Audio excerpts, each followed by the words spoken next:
vocês tiverem alguma dúvida ou algum comentário, vocês podem ir fazendo durante a apresentação ou aqui no chat que eu consigo acompanhar, que eu estou indo às telas. Tá bem? Então, jovens, as principais lesões que nós vamos ver hoje são os tumores, compõem pelo menos metade da aula.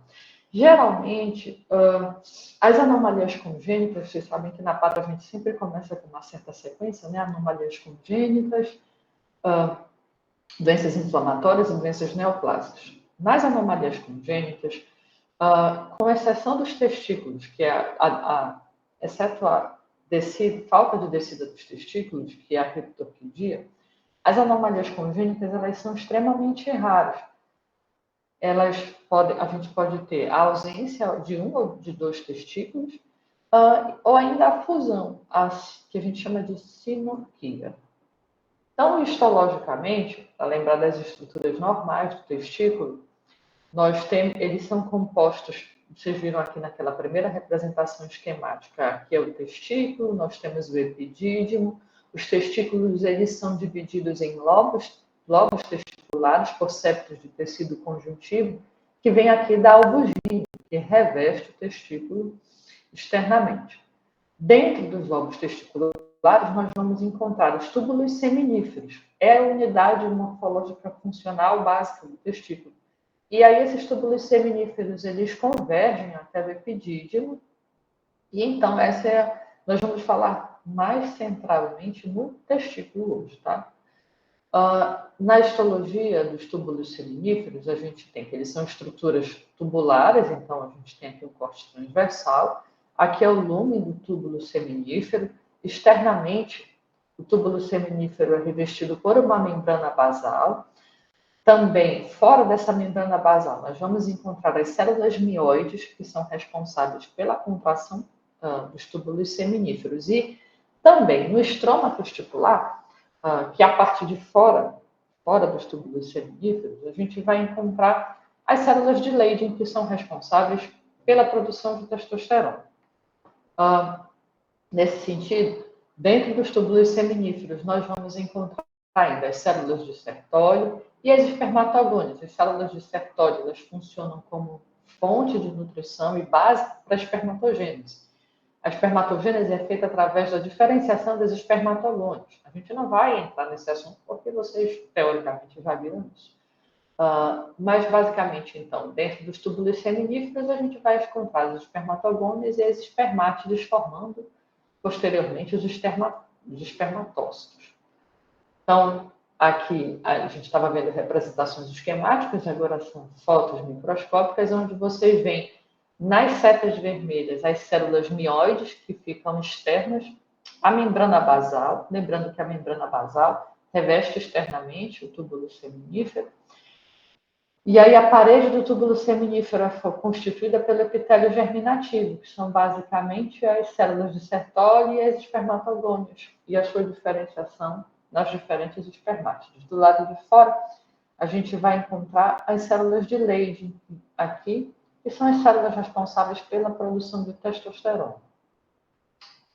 Aqui, de novo, as células de Sertoli, nas setas verdes, são essas células grandonas, com um núcleo um pouco mais claro. Elas são responsáveis pela nutrição das células germinativas, também são capazes de secretar a proteína de ligação a andrógenos e outros hormônios, como o hormônio antimileriano. Vocês vão ver aqui nas setas pretas as espermatogônias, que são grandonas e com a cromatina bem densa, os espermatócitos primários, tá? E as espermátides aqui nas setas azuis. Nessa área aqui, na setinha amarela, vocês vão observar o rabinho dos espermatozoides já na fotografia. A anomalia congênita que a gente mais frequentemente encontra e que em algum momento da prática clínica, com certeza vocês vão encontrar, se não conhecem alguém que tem, é a criptorquidia. A criptorquidia é a falha completa ou parcial da descida dos testículos durante a formação do neném. Então, quando eles deveriam descer completamente para a bolsa escrotal, ele não desce e para no meio do caminho. Então, na criptorquidia, o testículo fica na cavidade abdominal ou pélvica. A maioria dos casos, a criptorquidia é unilateral e ela vai estar associada, quando não corrigida a tempo adequado, em disfunção testicular e um risco aumentado de neoplasia maligna testicular. Geralmente, esses testículos vão ficar presos em qualquer lugar ao longo do trajeto. O mais comum vai ser na descida do canal inguinal. Raramente a criptorquidia estará associada a um distúrbio hormonal bem definido. Normalmente, na maioria dos casos, ela é de causa desconhecida. Pode ocorrer em decorrência por fatores mecânicos, quando tem malformações do canal inguinal. Em pacientes que têm alguma anomalia genética, como a trissomia do 13, nos raros casos onde a gente consegue encontrar uma deficiência hormonal associada, geralmente essa deficiência hormonal é relacionada ao hormônio liberador do LH, do hormônio luteinizante. Então, sendo assim, na criptorquidia, a gente vai encontrar na histologia uma parada no desenvolvimento das células germinativas, associada a uma hialinização acentuada e espessamento da membrana basal nos túbulos espermáticos. Em decorrência dessas alterações, especialmente da hialinização dos túbulos seminíferos, é que, se a criptorquidia não for corrigida a tempo, o paciente pode evoluir com disfunção de fertilidade. Eventualmente, os túbulos seminíferos podem apresentar-se como uma densa substituição por tecido conjuntivo e um aumento no estroma intersticial. As células de Leydig, elas não estarão afetadas, então, como eu tenho uma redução acentuada do túbulo seminífero, as células de Leydig estão do lado de fora, então acaba que dá a impressão de que elas estão mais proeminentes. Eu posso encontrar ainda nódulos hiperplásicos de célula de Sertoli, segundo Boiolo, e o tratamento para essa condição, obviamente, é a descida cirúrgica, é a ortopexia, e ela deve ser feita até os 12 meses de vida. Aqui você vê a microscopia de um testículo normal, com seu túbulo seminífero e a membrana basal preservada. Aqui as células de Leydig. Vocês vão ver aqui no testículo, o testículo criptorquídeo, onde eu tenho espessamento dessa membrana basal, compara essas aqui com essa membrana basal do testículo normal. E a gente, como o túbulo seminífero fica muito atrófico, dá um aparente aumento nas células intersticiais de Leydig. Outras anomalias congênitas, a primeira delas é a fusão esplenomegálica, basicamente é um pedaço do baço grudado com o testículo ou grudado com o ovário esquerdo. Ela pode ser uma fusão contínua ou descontínua, geralmente é um achado incidental de exames de imagem. Outra anomalia é congênita, e essas anomalias são mais raras. A criptorquidia, como eu disse, é a mais frequente. É o coristoma. No coristoma eu vou encontrar fragmentos da camada cortical da suprarrenal em qualquer ponto do percurso de descida do testículo, desde o abdômen até a bolsa escrotal. Também, geralmente, é um achado incidental durante cirurgias de herniorrafia ou orquiepididimectomia. Além disso, a gente pode encontrar o apêndice testicular e ependimário. São chamados de dátido de Morgani. Eu não sei se vocês já tiveram aula de tubo uterino, mas esse nome, esse apêndice, também é encontrado nas tubas uterinas com esse mesmo nome. Na tuba, a gente chama de cisto paratubar, e aqui no testículo e no epidídimo, a gente vai chamar de apêndice testicular, ou apêndice epididimário. Esse apêndice, ou essa idade, basicamente são formações císticas, revestidas por um epitélio cúbico ou colunar baixo tipo milleriano, sem atipias, são lesões benignas. Acho que tudo bem até aqui, né? Beleza.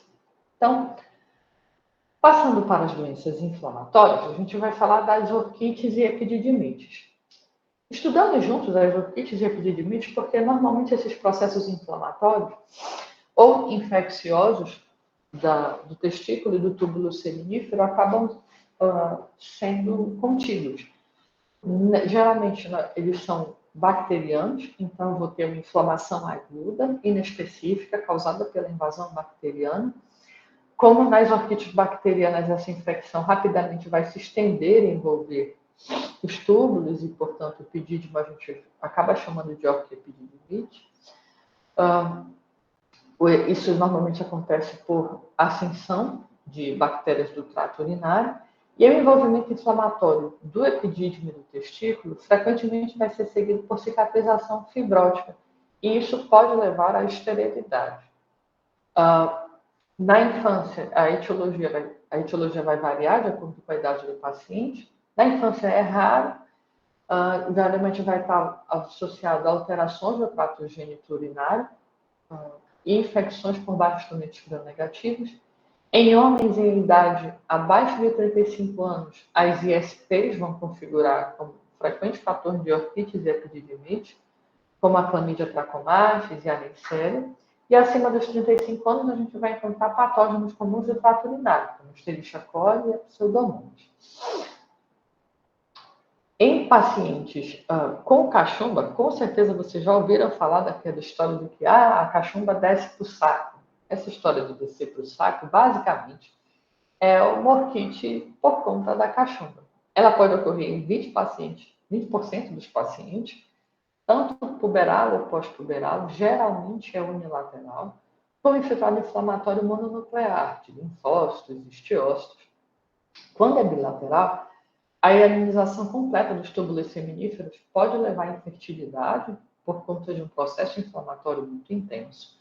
E a orquite granulomatosa, ela a gente chama atenção para a etiologia em pacientes com hanseníase virchoviana.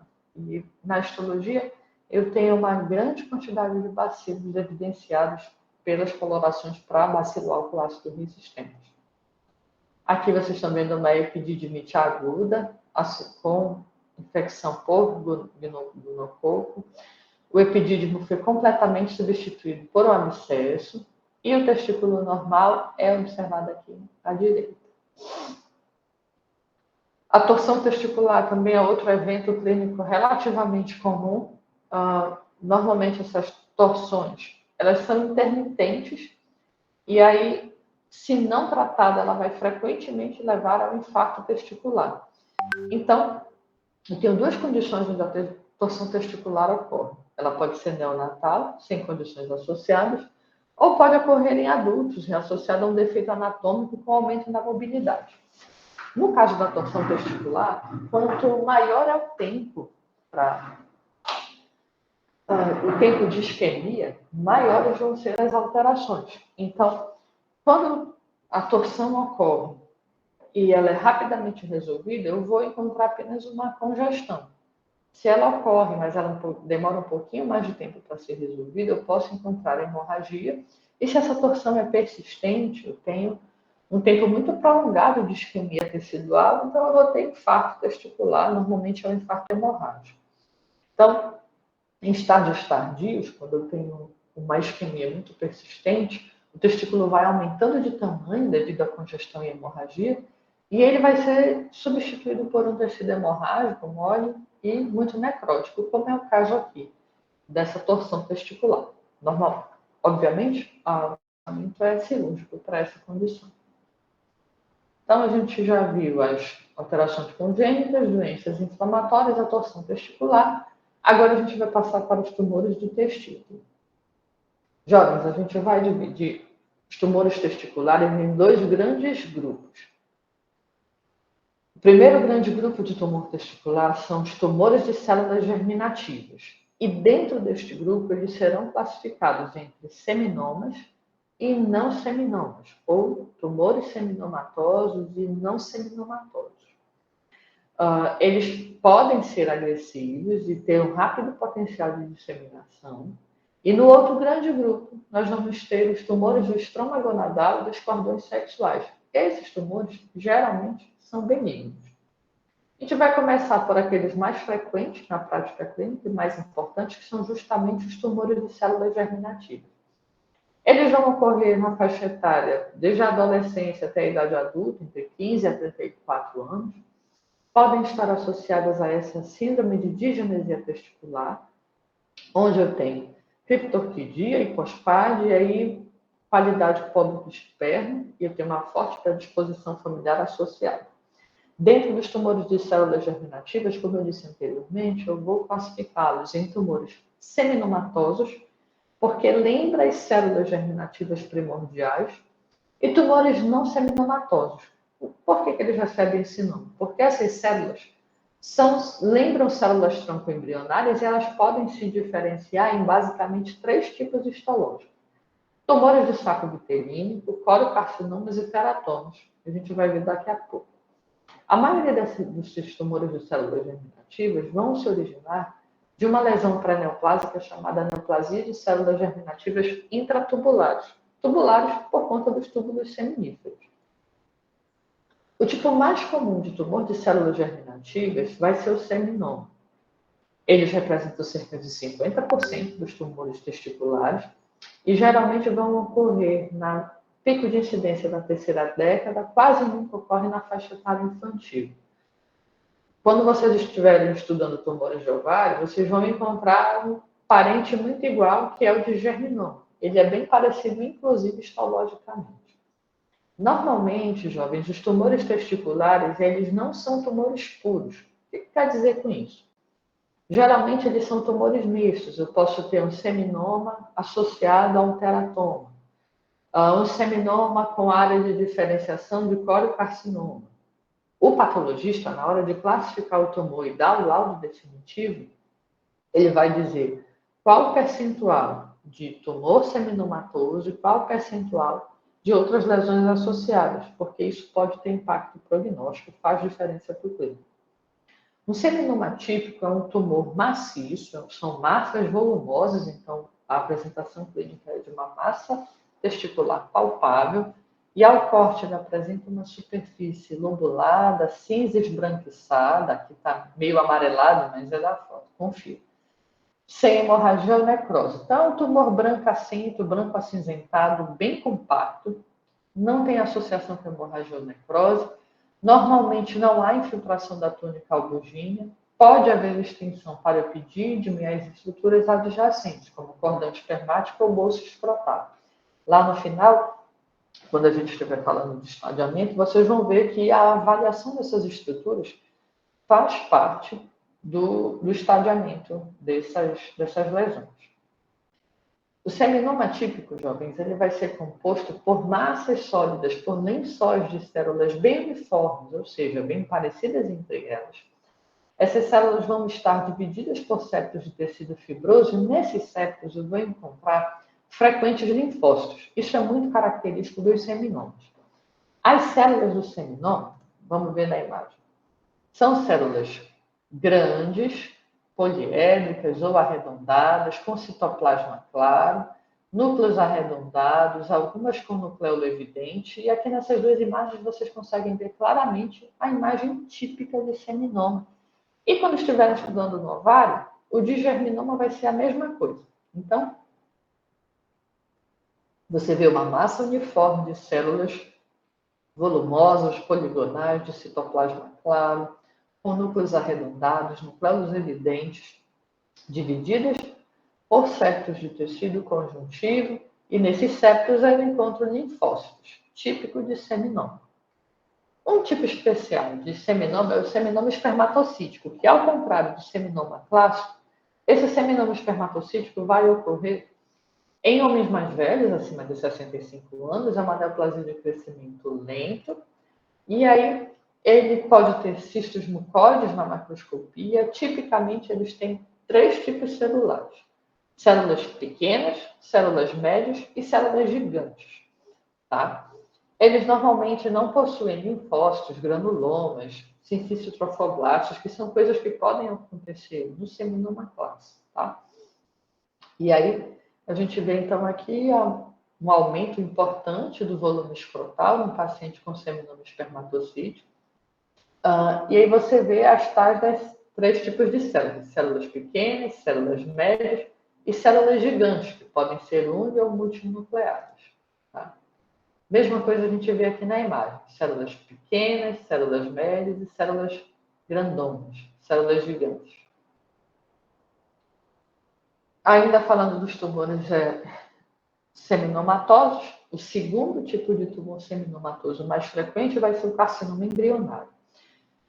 Se vocês já tiveram aula de ovário ou ainda vão ter, boa parte desses tumores compartilha semelhanças de nomenclatura, faixa etária e comportamento clínico, tá? Tanto em ovário quanto em testículo.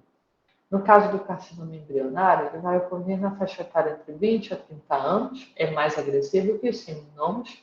Tem alguns marcadores de imunistoquímica específicos, mas eu não quero que vocês saibam imunistoquímica para a prova. Tá? Na macroscopia, ele é um tumor que a gente vai chamar de variegado. Que droga é? Meu Deus, alguém ligou o microfone. Ia perguntar alguma coisa, jovem, ou foi engano? Eu vou assumir que foi engano. Tá? Qualquer coisa você liga aí de novo. Bem, o que quer dizer a palavra variegado? É multicolorido, tem várias tonalidades. Ele pode ter áreas de hemorragia ou necrose, as margens são um pouco demarcadas. E esses tumores que são normalmente mais feiosos na macro também são mais agressivos. No carcinoma embrionário, as células vão crescer em padrão alveolar ou tubular, pode haver a formação de papilas, glândulas bem formadas estarão ausentes. As células neoplásicas, elas são células de aspecto epitelial, podem ser grandes e anaplásicas. A gente vai encontrar figuras de mitose, células gigantes tumorais com uma certa frequência. E aí o tumor é formado por essa massa sólida de células, todas diferentes uma da outra. Você pode até dizer, isso parece seminoma. Não parece não, porque no seminoma as células são mais monomórficas entre si. Elas se parecem mais umas com as outras, e no seminoma a gente tem duas características básicas que eu não vejo aqui, ó. Os tais septos de tecido conjuntivo, permeados por linfócitos. Não tem aqui. Além disso, ó, essa é a tal da superfície variegada do carcinoma embrionário. É uma superfície onde eu tenho áreas de hemorragia, congestão, áreas mais brancacentas, outras mais avermelhadas. Então, uma superfície de corte com um tom mais variado. Enquanto que no seminoma, a superfície de corte é compacta, lobulada, bem simples. Aqui vocês veem outros exemplos de carcinoma embrionário, no testículo. Obviamente não dá para ver a alteração de cor justamente porque são peças fixadas. Tá. Outro tumor testicular seminomatoso é o tumor do saco vitelínico, vai ocorrer já na faixa etária mais para baixo, lactentes em crianças de até 3 anos. Quando ocorre nessa faixa etária, o prognóstico é muito bom. Em adultos, eles geralmente vão ocorrer em conjunto com outros tumores seminomatosos, geralmente o próprio seminoma.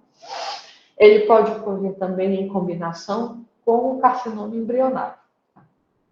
E aí, na macroscopia, eles são não encapsulados, podem ter um aspecto mucinoso, mucoide, branco-amarelado, homogêneo.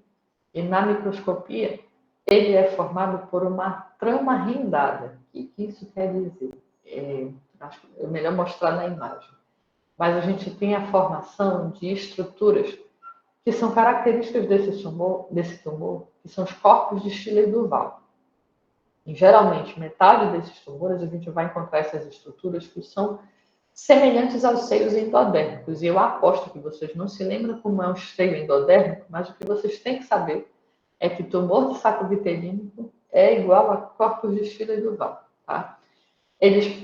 Eu posso encontrar positividade para alfa-fetoproteína e alfa-1-antitrypsina por imunistoquímica, e esse aqui é a tal da estrutura semelhante ao seio endodérmico, corpo de Stiller-Duval. Você vai ver uma estrutura semelhante a uma glândula centrada por um vaso. Pode ver que no tumor ele tem são massas de células que formam esboços de estruturas glandulares. São células do citoplasma eosinofílico, núcleos arredondados, cromatina mais grosseira, alguns núcleos com nucleolos evidentes. E esse é o tumor de saco vitelínico. Achou corpo de Stiller-Duval, tumor de saco vitelínico, lactentes e crianças até 3 anos de idade. E aí, por último, dentro dos tumores seminomatosos, nós vamos falar do corocarcinoma. É uma forma altamente maligna de tumor testicular, muito, muito, muito agressivo. Na sua forma pura, ele é raro, não causa aumento testicular. Caracteristicamente, o corocarcinoma é um pequeno nódulo, raramente ele ultrapassa 5 centímetros de diâmetro. Como é um tumor muito agressivo, ele se multiplica muito rápido, então o índice mitótico é muito alto. Hemorragia e necrose nessas lesões são frequentemente comuns.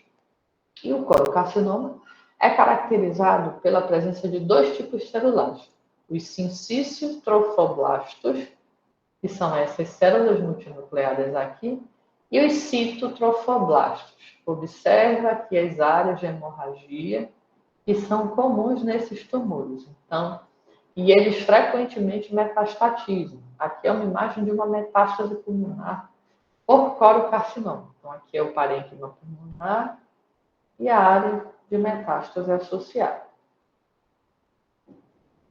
Aí a gente vai para os tumores não seminomatosos, começando pelo teratoma, que vocês já ouviram falar dele, de apato geral. São os tumores testiculares que vão apresentar componentes celulares ou organoides derivados dos componentes normais de mais de uma camada germinativa. Eles podem ocorrer em qualquer idade, desde a infância até a vida adulta. Em crianças, os tumores maduros, os teratomas maduros, geralmente têm um curso benigno, são tumores benignos.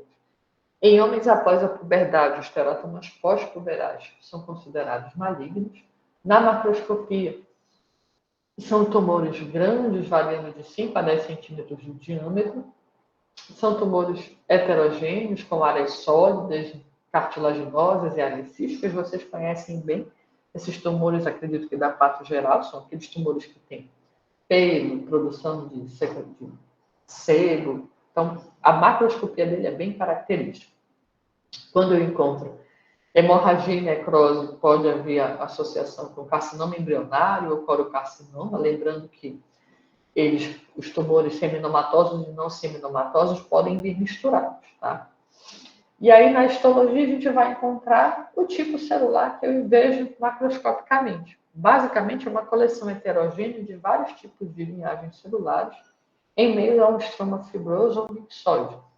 Esses elementos podem ser maduros ou imaturos, e aí a superfície de corte do teratoma ela é variegada, pode ser cística também. Isso, obviamente, é em decorrência dos vários tipos celulares que eu posso encontrar no teratoma. Desde tecido do sistema nervoso central, pelos, dentes, ossos, tecido tiroidiano, uma grande variedade de tecidos. E aqui a gente encontra um estroma imaturo, áreas de tecido cartilaginoso, músculo liso, glândulas, e isso aqui é um teratoma testicular. Como eu disse, grande parte dos tumores testiculares são tumores mistos, então mais de 60% é mais de um padrão, e aí as misturas mais comuns são teratomas, carcinomas embrionários e tumores do saco uterino, seminoma com carcinoma embrionário e carcinoma embrionário com teratoma, que a gente chama de teratocarcinoma. E aí a gente vai avaliar o prognóstico do paciente pelo elemento mais agressivo. Então, o teratoma que tem um carcinoma embrionário é mais agressivo. O seminoma com carcinoma embrionário é mais agressivo que o seminoma. Normalmente, os seminomas clássicos, puros, eles têm um comportamento mais indolente. Continuando, então, os tumores não seminomatosos, a gente já está perto de finalizar. Nós temos os tumores das células de Leydig. Esses tumores classicamente elaboram andrógenos, pode ter liberação de andrógeno, estrógeno, corticosteroides, pode ocorrer em qualquer idade, mas vai ser mais comum entre 20 a 60 anos. Nas crianças, os efeitos hormonais, obviamente, vão ser manifestados por precocidade sexual, né, por uma aceleração da puberdade. Aproximadamente 10% desses tumores em adultos são invasivos e vão produzir metástases, mas, de modo geral, a maior parte deles é benigno. Normalmente, os tumores das células de Leydig formam nódulos bem circunscritos, pequenininhos também, com uma superfície de corte homogênea, marrom dourada. Essa coloração marrom dourada é justamente por conta que essas células de Leydig no citoplasma, elas vão acumular gotículas lipídicas, vacúolos e pigmento de lipofucsina. E é isso que altera a coloração de corte desses tumores. As células são grandes, redondas ou poligonais, e esse citoplasma acumula esses materiais, lipídio, liposuccina, e também, caracteristicamente, as células de Leydig têm os cristalóides de Reiki. Esses cristalóides eles têm um papel importante na produção de testosterona, podem ser vistos em aproximadamente 25% dos tumores. Aqui a fotografia está em preto e branco, mas eu deixei essa foto para mostrar a diferença da neoplasia para o parênquima testicular adjacente, e aqui as células de Leydig, mas está melhor de ver aqui. Então, a gente tem, essas células têm o citoplasma claro, meio grumoso, algumas têm um pouco mais eosinofílicos, outras mais claros, mas o que chama a atenção são os tais cristalóides de Henke, que a gente vai encontrar nesses tumores. Já os tumores das células de Sertoli, hormonalmente são silenciosos, né? E vão se apresentar também como uma massa testicular pequena, firme, com uma superfície de corte branco acinzentada, amarelada.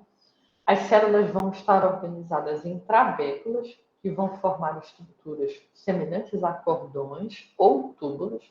A maioria desses tumores vai ser benigna, mas aproximadamente 10% segue um curso maligno, com potencial invasor e de metástase. Então, aqui, entre os ninhos de células de Sertoli, a gente vê, inclusive, esboço de formação de estruturas glandulares.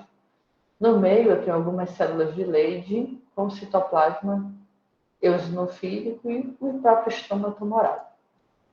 No estadiamento desses tumores, como eu falei bem no comecinho da aula, a gente vai observar, basicamente, o tamanho da neoplasia no estadiamento patológico e a invasão de estruturas adjacentes. Eu não quero, atenção, eu não preciso que você decore cada um desse estadiamento, tá? Eu só quero que vocês tenham uma ideia de quais são as estruturas avaliadas no estadiamento patológico dos tumores testiculares. Então, o que a gente vai avaliar? O tamanho da neoplasia e a invasão. Presença de invasão linfovascular, presença de invasão a tecidos adjacentes. Que estruturas são essas? A retiteste, túnica albugínea, cordão espermático ou o próprio escroto, a invasão escrotal, representando o mais avançado estadiamento, que é o PT4. Obviamente, no estadiamento patológico, a gente também vai avaliar a presença de linfonodos. Quando eles não são enviados junto com a peça cirúrgica, a gente classifica como PNX, e a presença ou ausência de metástases à distância. Jovens, essa é a nossa aula de hoje. Estou à disposição para dúvidas e perguntas. Eu já está anotado seus recados, Júlia. Está assistindo a aula com a Ana Beatriz. Eu vou mandar para a professora Luciana. Alguma dúvida, jovens? Pergunta? Dívidas?